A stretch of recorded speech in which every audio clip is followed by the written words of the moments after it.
Bonjour, cette semaine, nous nous retrouverons autour de 2 chapitres de l'épître de Paul aux Romains, les chapitres 12 et 13. Rappelons-nous d'abord où nous en sommes dans la lecture de cette lettre.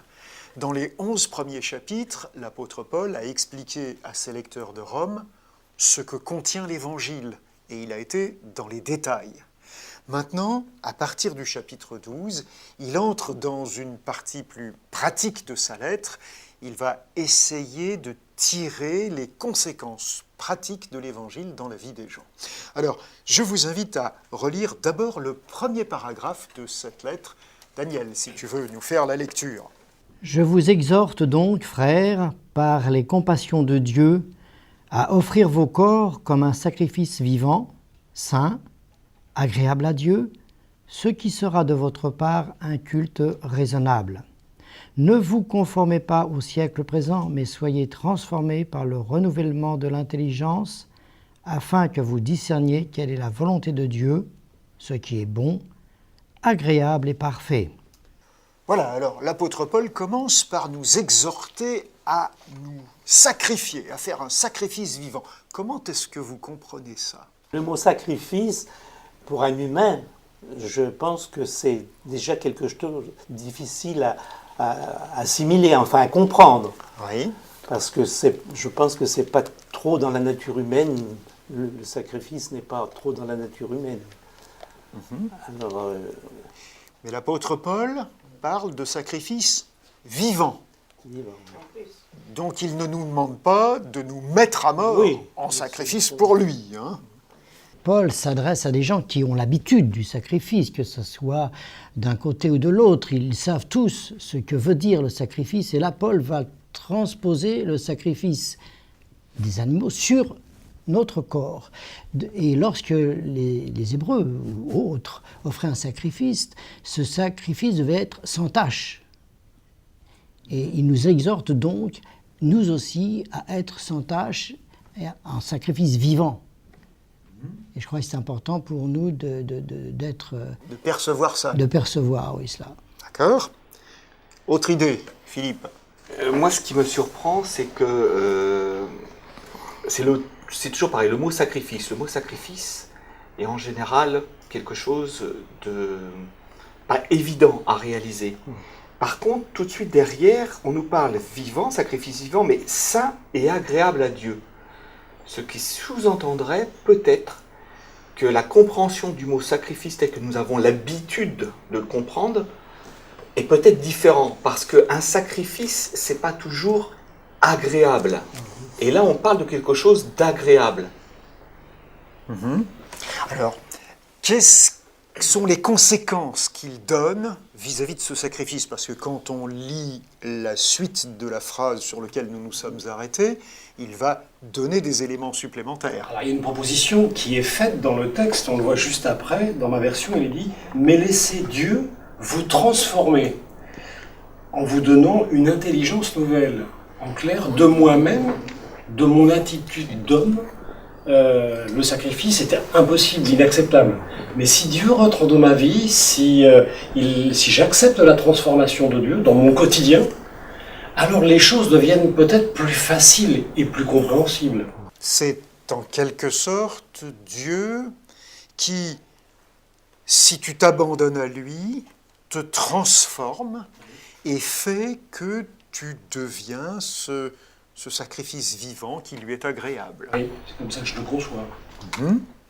Est-ce qu'il y a d'autres idées? Oui, Jacqueline? Oui, moi j'avais noté que justement il y a tout un plan dans ce sacrifice, et on le voit dans l'Ancien Testament, par ces sacrifices des bêtes, qui va se transformer ensuite, qui annonce le sacrifice de Jésus, pour venir à nous au sacrifice humain. Sacrifice non plus comme dans l'Ancien Testament avec le sang, mais comme disait Camille, aidé par l'Esprit de Dieu, parce que de nous-mêmes on ne pourrait pas offrir notre vie entière, car sacrifice dans le fond c'est la vie entière. Oui. L'âme, le corps, l'esprit, tout. Quoi. Oui. Moi, quand je continue à lire le texte dans la parole de vie, c'est vrai que quand on parle de sacrifice, ça nous met une grande panique. Je veux dire, dans ma vie quotidienne, c'est quoi le sacrifice? Mais le texte dit, en suivant, dit ainsi, vous pourrez savoir ce que Dieu veut, hein, ce qu'il veut, ce qui est bon, ce qui lui plaît, ce qui est parfait. Et très souvent, quand on parle de sacrifice, c'est qu'est-ce que je peux faire et là, le texte me dit, mais Dieu veut faire quelque chose de toi, pas toi, mais Dieu va te dire ce que tu dois faire. Laisse-toi conduire par Dieu dans ce type de sacrifice. Il est dit au verset 2, « Ne vous conformez pas au siècle présent ». Ça, c'est écrit il y a 2000 ans. Oui. Et c'est intéressant de voir que c'est toujours très actuel. Ne vous conformez pas au siècle présent. Pourquoi ? Mais soyez transformés par le renouvellement de l'intelligence. Et ça signifierait pour moi que sans cette transformation, on ne peut pas comprendre réellement la volonté de Dieu. Est-ce que tu comprendrais cette invitation à se détacher, à ne pas se conformer au siècle présent comme quelque chose qu'on pourrait traduire ne suivez pas la mode ou les différentes modes, les modes de pensée, les influences de la société dans les modes de comportement? Tout à fait. Qui évolue sans cesse du reste. Philippe?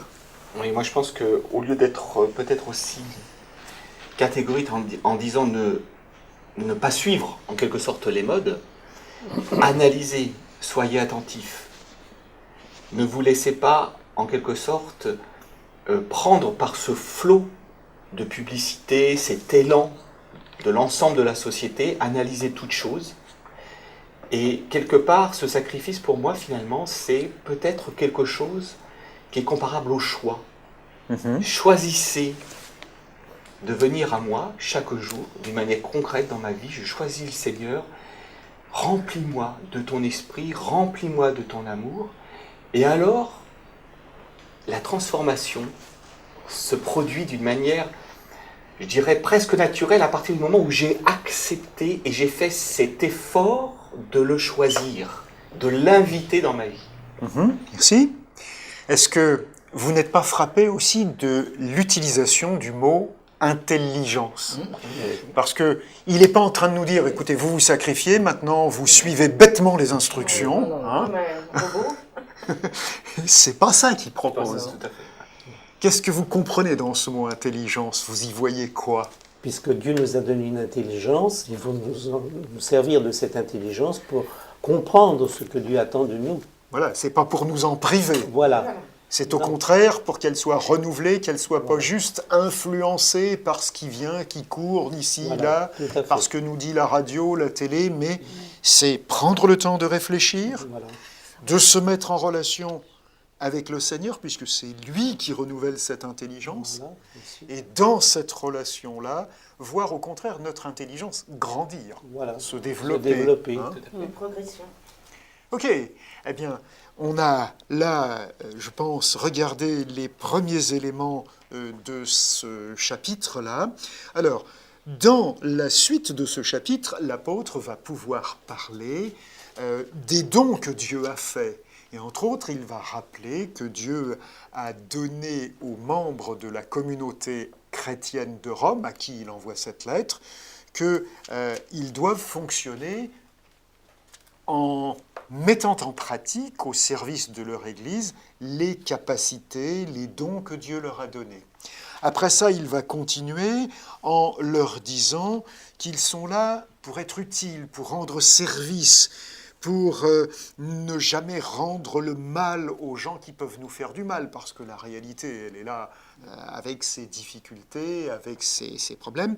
Ensuite, il aura tout un paragraphe à propos des autorités, de notre relation aux autorités, et on va y revenir. Et puis, il va continuer par une explication de ce que c'est que l'amour, puisque finalement, comme on l'a dit tout à l'heure, la pratique de l'Évangile, la conséquence pratique de l'Évangile dans la vie, c'est d'aimer, d'apprendre à aimer comme le Christ a aimé. Et il terminera par un paragraphe qui est un paragraphe sur l'époque dans laquelle il vivait et dans laquelle nous vivons encore plus aujourd'hui. Alors, on va faire une petite pause et on reviendra sur la deuxième section que nous avons choisie, qui est celle de l'obéissance aux autorités.